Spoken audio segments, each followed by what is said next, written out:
And welcome back to ABC News Live. We continue to follow the breaking news. Conservative political activist Charlie Kirk has been shot at an event in Utah. We are coming on the air with reports of a school shooting in Minneapolis, Minnesota.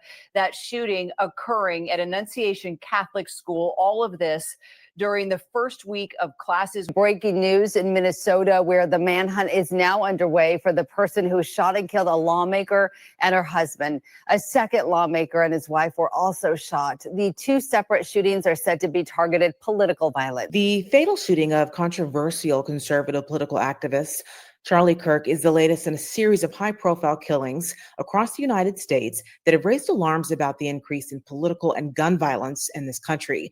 Now, as you saw in the news clip, that came about 3 months since Minnesota House Speaker Melissa Hortman and her husband were fatally shot by a gunman. Also injured were State Senator John Hoffman and his wife.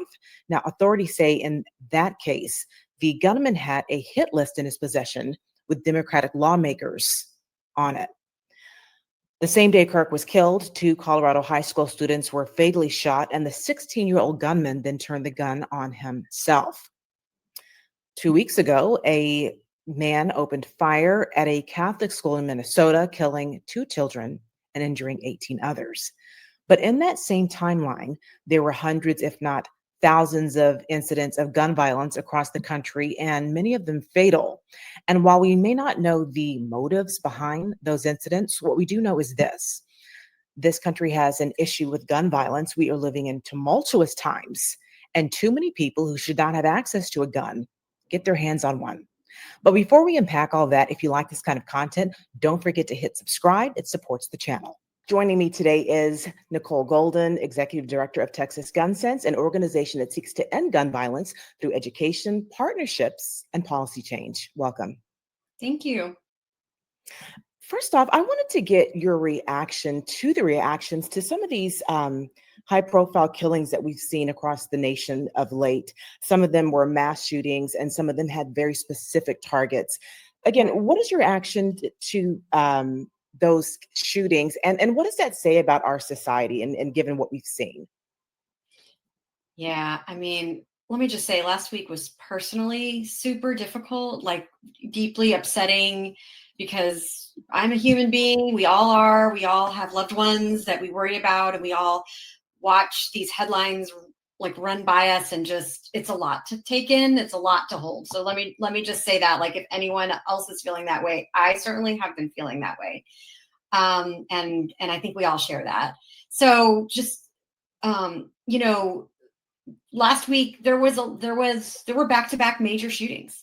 And one of them was at a political event, another that happened right after that sort of, came on the tails of that and was hard to fully, even pay attention to because there was so much happening, was a school shooting in Denver. And, that barely made national news. And that's how common gun violence has become in our country, and none of us are immune to it. And I think we're all feeling that. Safety should be guaranteed to all of us, whether we're talking about students in school or people engaging in political dialogue on a campus, whether or not we agree. And as advocates, we know there are solutions to save lives. We have some of those answers, but until our leaders take action, none of us are safe. And I was reading an article in Politico by Barbara Walter, a UC San Diego professor, and she was talking about political violence and gun violence. And she was talking about the fact that it becomes likely when there are several factors at play. When society is divided by race, religion, ethnicity, when political leaders encourage or tolerate said violence, and when citizens have easy access to guns. And the US, we tick all of those boxes right now. So, when the country's in that level of turmoil, I was wondering what it's like for advocates and your mission to curb gun violence and get, common sense restrictions in place. What actions need to be taken as we kind of move through that as a society when people are, whether it be via social media, the internet, people are in these silos, they're getting all of these different messages coming from different directions, and you're trying to get to the leaders to enact change. Yeah, and that's a really good question. And certainly nobody has all the answers, including us. I wish we did, because we are, our mission is to truly reduce this crisis. Guns are the number one killer of our kids and teens in the United States and here in Texas. So it's been a crisis, and that kind of leads me into one of the first things I want to say, which is that yes, there is a lot going on. Hate-fueled rhetoric, we're extremely politically divided. And you mentioned it, we have allowed easy access to firearms for so long. And that impacts the headlines that we all see, on the news. Last week being a perfect example of some major headlines that we all grappled with nationally. But also there's a lot of shootings and stolen lives that don't hit news headlines, right? There are, as the media cycle left us breathless last week, there were countless other people who were shot and killed in this country, or who maybe died by firearm suicide. There are intimate partner homicides, community violence, unintentional shootings. And all of those really matter and contribute to this crisis. But like you asked, there are solutions. We've been pushing for a long time on common sense, comprehensive gun reform here in Texas. Things like requiring a background check on every gun sale, which is something Texas does not currently do. Secure gun storage requirements, making sure they are all stored safely so that youth or people in crisis cannot easily access them. Extreme risk protection orders, which we also call red flag laws, which are working in 21 other states to reduce homicides and suicides, and raising the age, specifically for certain types of rifles like AR-15s, which are often used in mass shootings. Those are all solutions we know that can work because they're working in other states, they're working in other places. And so that's why those are the policies we advocate for here to reduce this crisis. And I want to get into those specific policies in a moment there. But I wanted to ask one other question more about, what you all hear on the ground, because you've spoken to a lot of victims and their families, and hundreds, I could say. Yeah. And while we were talking about the shootings, even just last week and everything that we saw, while they were all different circumstances, but there are commonalities when you talk to victims' families. There are things that you always hear, regardless of how it happened. And I think that's something important that I'd like people to hear. What are those things that you've seen that you just hear across the board, regardless of how someone, the specific shooting or the motive, how it happened, and the victims that are left behind?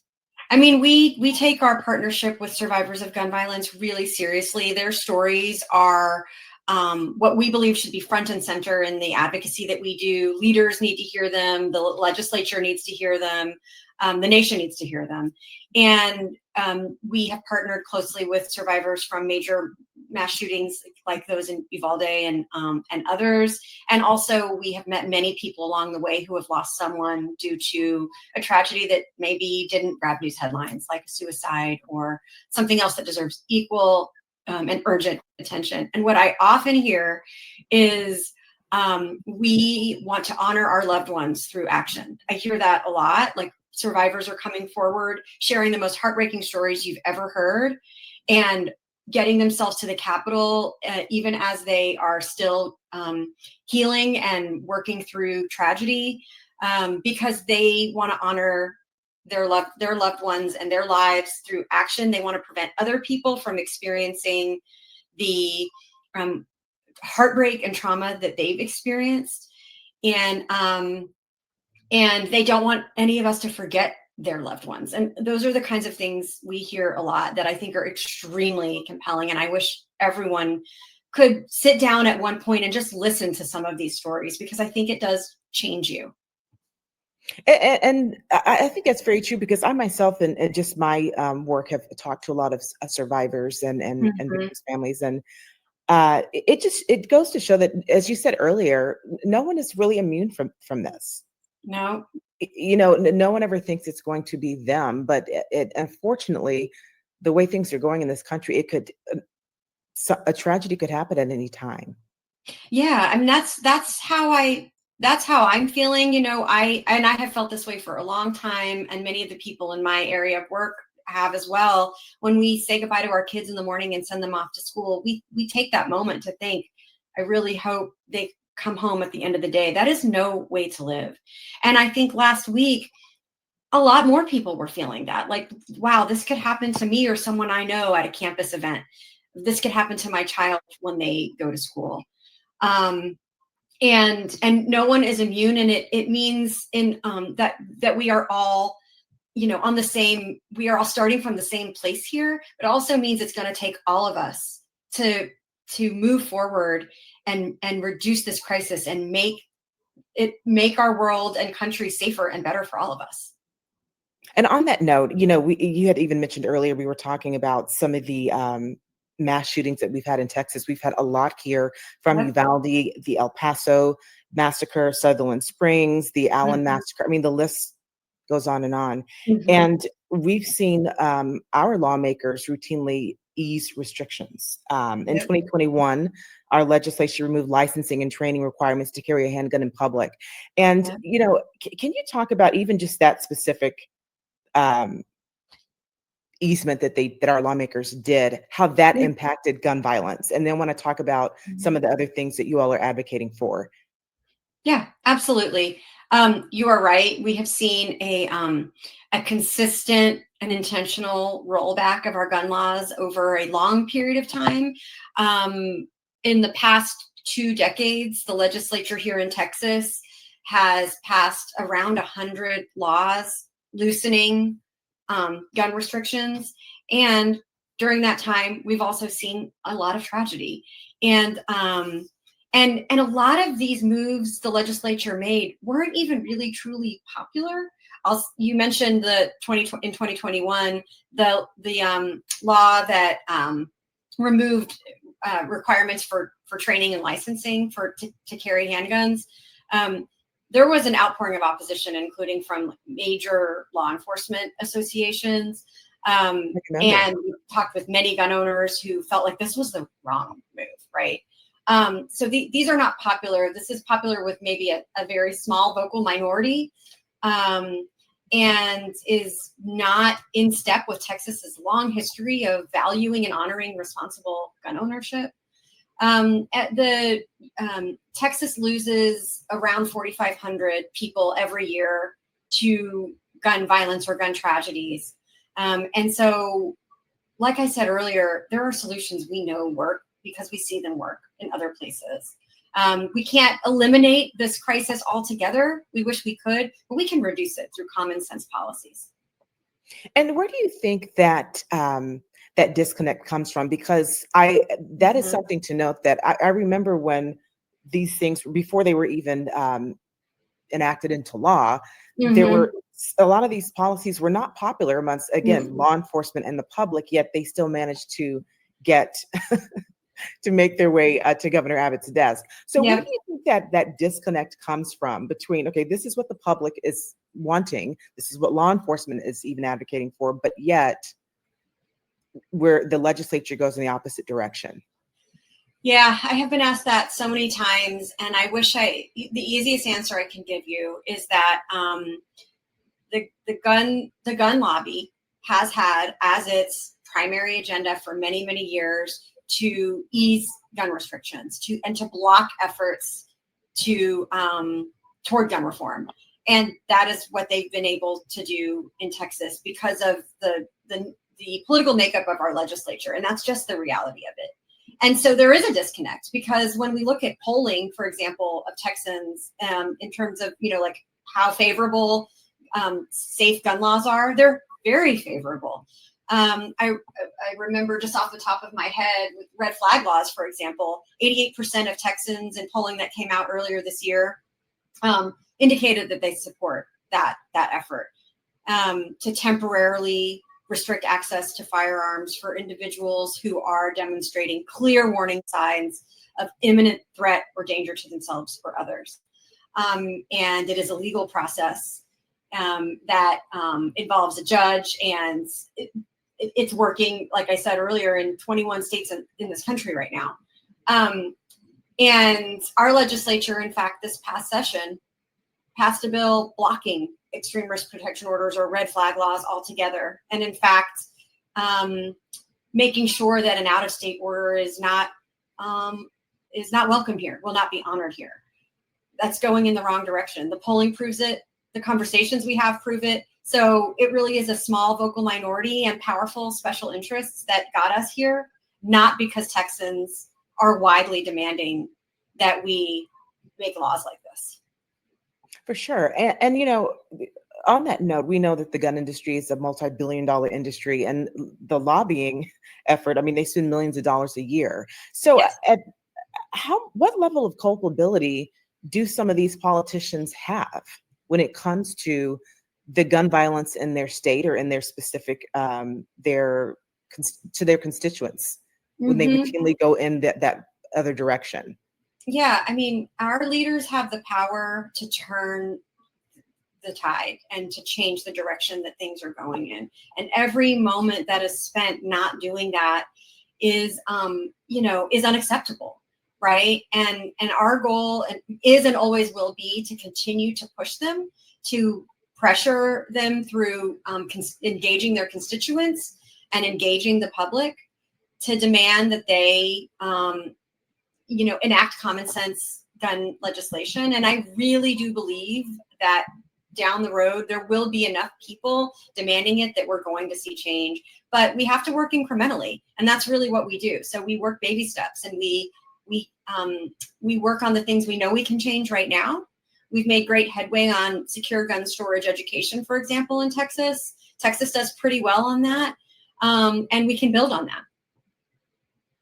And that leads into what I wanted to go into next in terms of some of the strides that we've made thus far. And you mentioned the education aspect, and I do think that has been shown to go a long way. When people know better, they tend to do better. Absolutely. Right. Right now in Texas, we have a couple of great initiatives. We've got the Keep 'em Safe Texas website, which anybody can go to and just read about why you should secure a gun, how you should secure a gun. That is run by the state.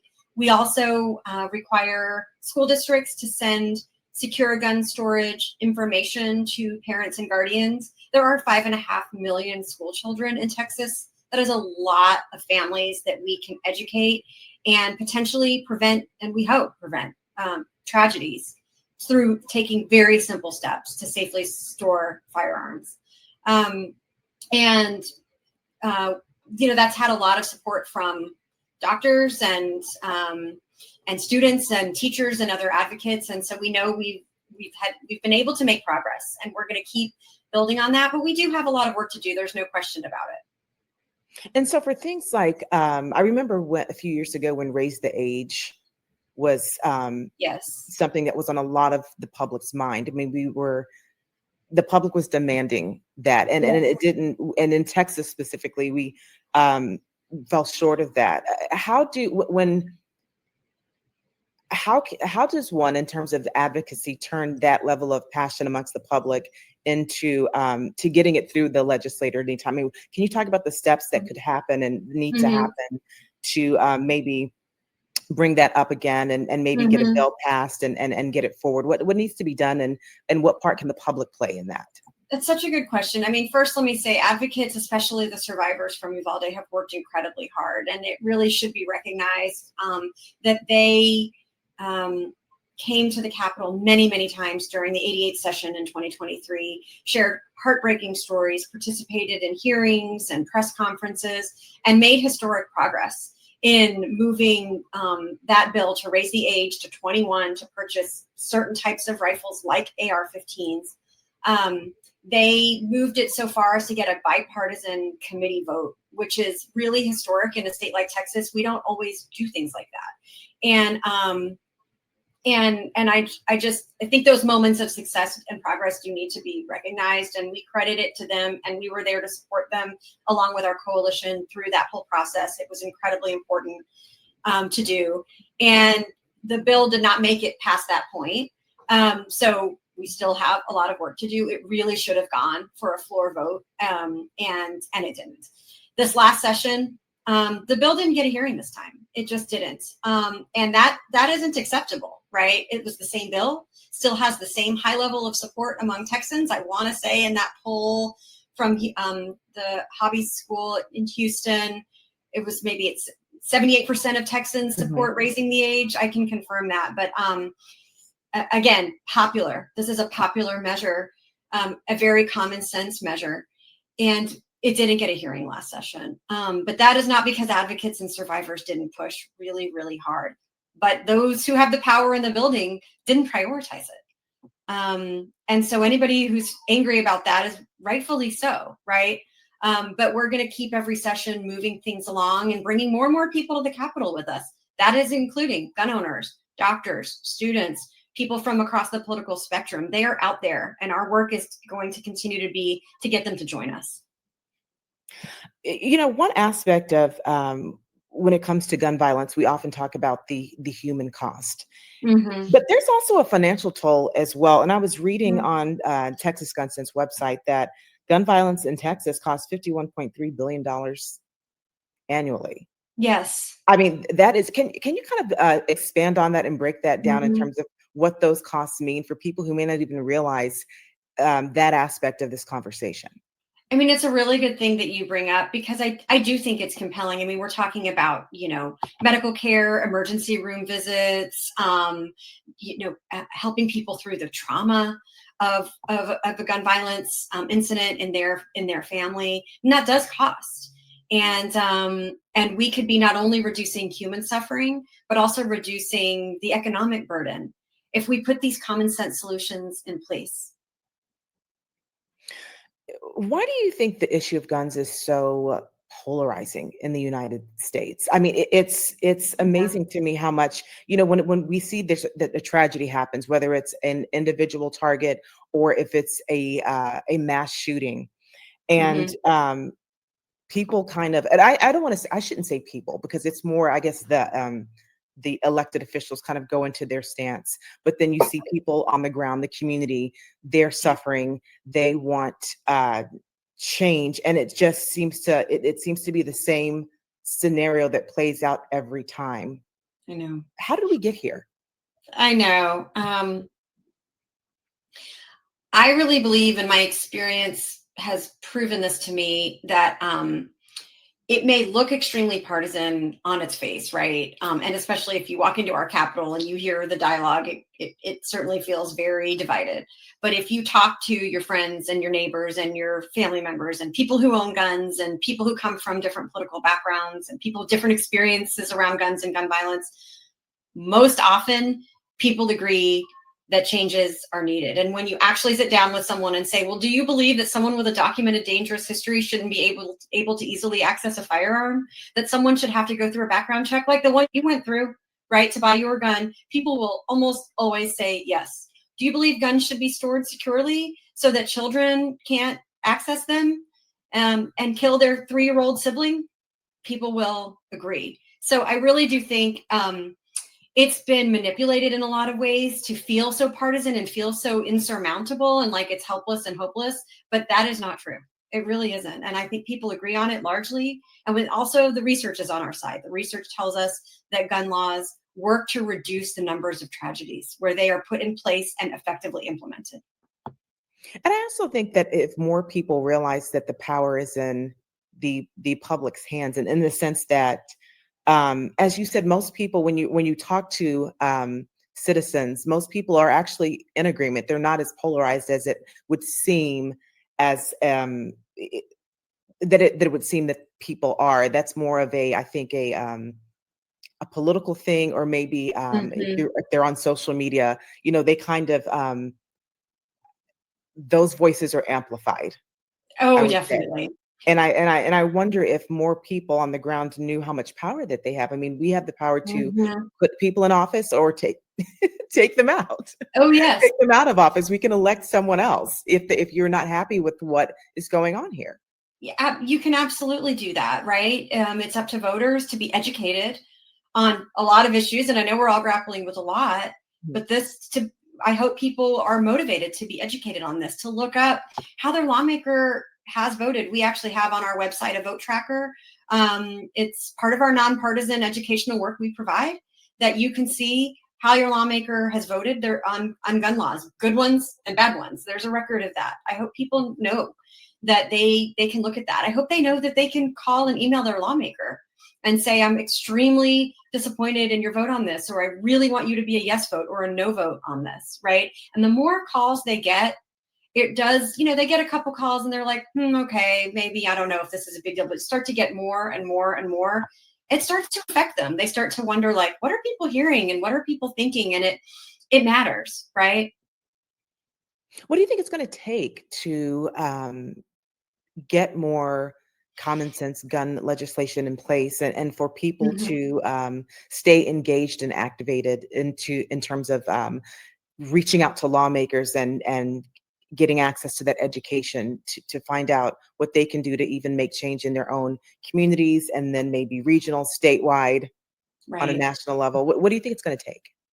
I mean, look, I know people, many of us feel the same feelings of hopelessness or despair or feeling immobilized, which is frankly how I felt last week, or worried for your kids when they leave, to go out the door in the morning to school.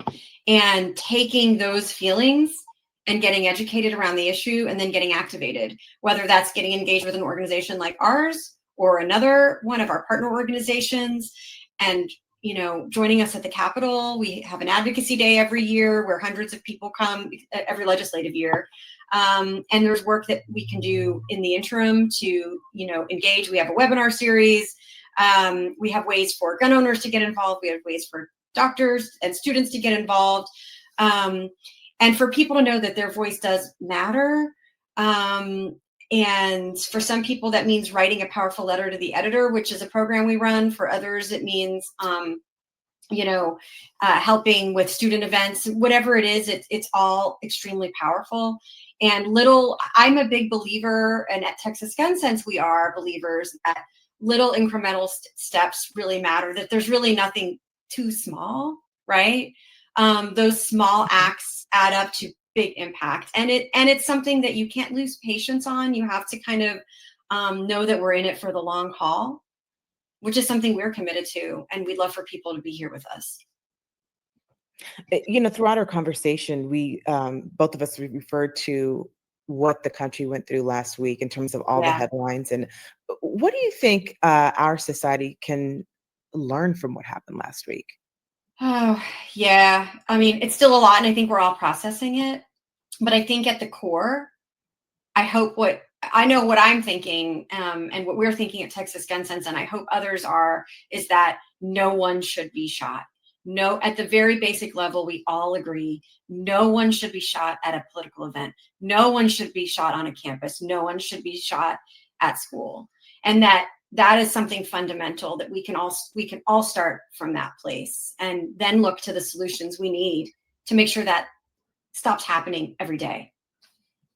And I'm going to end with the solutions. And we talked about how the specifically in the wake of Uvalde, the raise the age, how far that bill went. And this last session around, it didn't get a hearing. What are some other policies that you all are looking towards going forward that you will support in the next legislature that we have, and trying to move things forward? What are some things that are in the works? Yeah, so the next legislative session starts January 2027. So because we meet every other year, right, we have some time to plan ahead. Our policy priorities remain what they've been: raising the age, top priority, like you and I have been talking about. Secure gun storage laws continue to remain a top priority for us.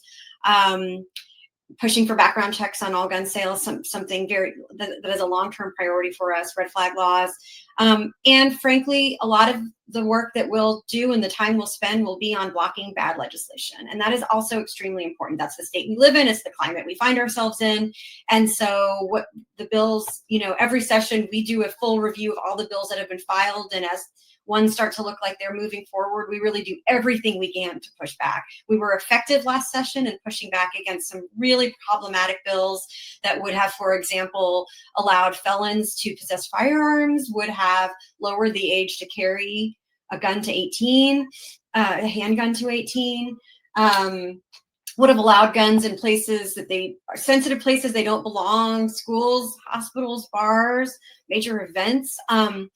And while we didn't beat back against everything, we did beat back against a lot, those ones that I named. And so we know that that defensive work is critically important.